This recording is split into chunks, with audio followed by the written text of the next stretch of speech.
Back again with another movie review. My name is Josh. Thanks for checking out the channel. If you click the thumbnail, you're probably here to hear about some Five Nights at Freddy's.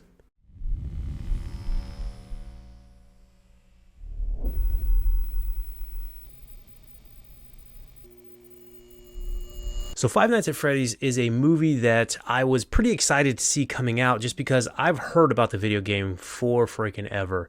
It's not a video game that I've ever played, but I know it's been around. I've seen it in pop culture. I mean, the plushy toys, the shirts, like literally everything to do with Five Nights at Freddy. It's just all over the place, and it has been for a while. So I've always kind of been very interested to actually play it, but I'm also kind of a wuss, so I'm not sure if exactly the horror game like this one would be for me, but I've seen a little bit of the gameplay before. Like, I know the gist of what the game is, of sitting in the room trying to keep an eye on the animatronics before they get to you and you're trying to wait out the 5 nights or whatever the shift is, to my knowledge. But I'm sure there's a lot more to it than that, because I know there's also been a ton of games, and I believe you guys have let me know from when I was reacting to the trailer for this, there is actually books and there's lore, a lot of lore that goes into this.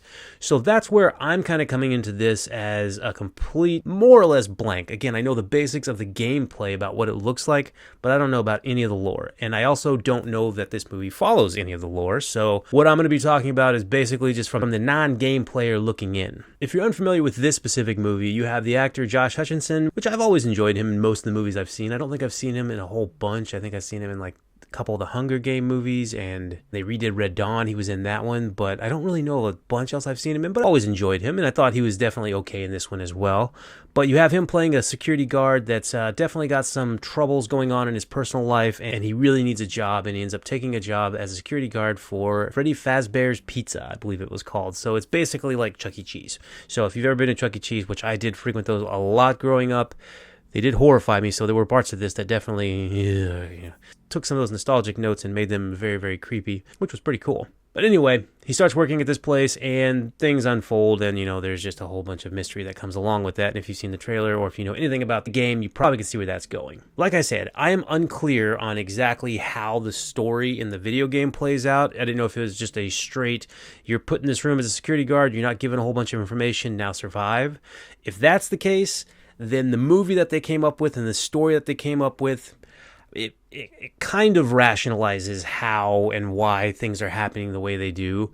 It's also kind of a stretch how they wrap things together. And I'm going to try and keep this as spoiler-free as possible, just in case you haven't seen it yet. So overall, I thought the look of this movie was really pretty good. It was shot well. The special effects looked really, really good. I will say that's probably my favorite part of this, like the actual animatronic machines or whatever they are.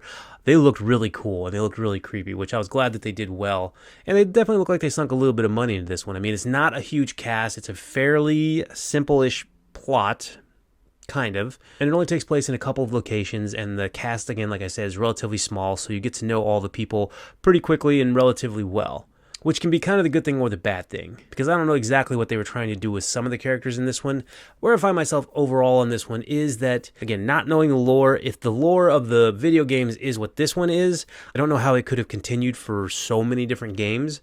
So I'm kind of assuming that this one is, they wrote their own story and way to try and get this into a full-length movie, and it's kind of odd to me, honestly. I mean, there are some things that tie together, like I said before, almost a little too neatly, and sometimes, honestly.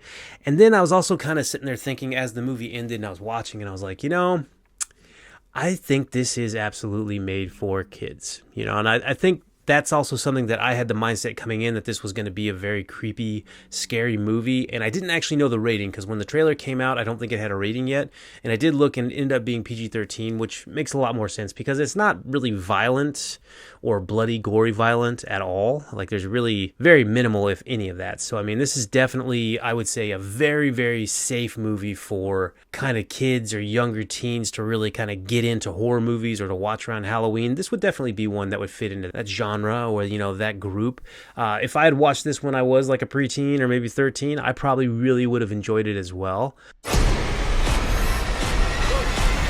But as an adult, I was definitely thinking that it was going to be much more creepy and a lot more violent, just because of some of the other movies that I've watched recently, I guess, but it definitely was not. So, I mean, it's made for a different demographic than me, I'm fairly positive, which is okay. But as an adult reviewing it, I'd be like, it was meh. It was definitely okay. It was not something that I'm going to be super excited to probably ever rewatch. Like, I don't know that I rewatched this one. Maybe if I was showing some movies to some younger kids and I was like, okay, well, I don't want to get too scared, but I want them to have a little bit of fun, this might be there. But for me personally, yeah, no, I'm not going to be rewatching this one. I also did notice that this one was actually released in the theaters. I was driving by the theater yesterday and I was like, okay, so this is one that's released in theater and on streaming at the same time.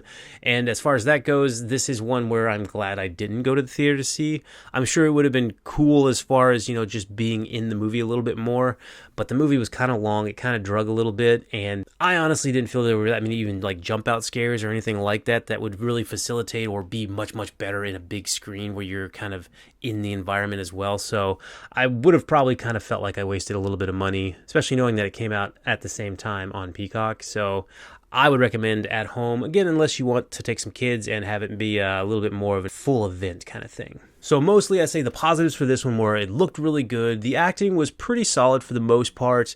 The special effects were really, really solid. The story was relatively easy to follow and kind of came together pretty well at the end.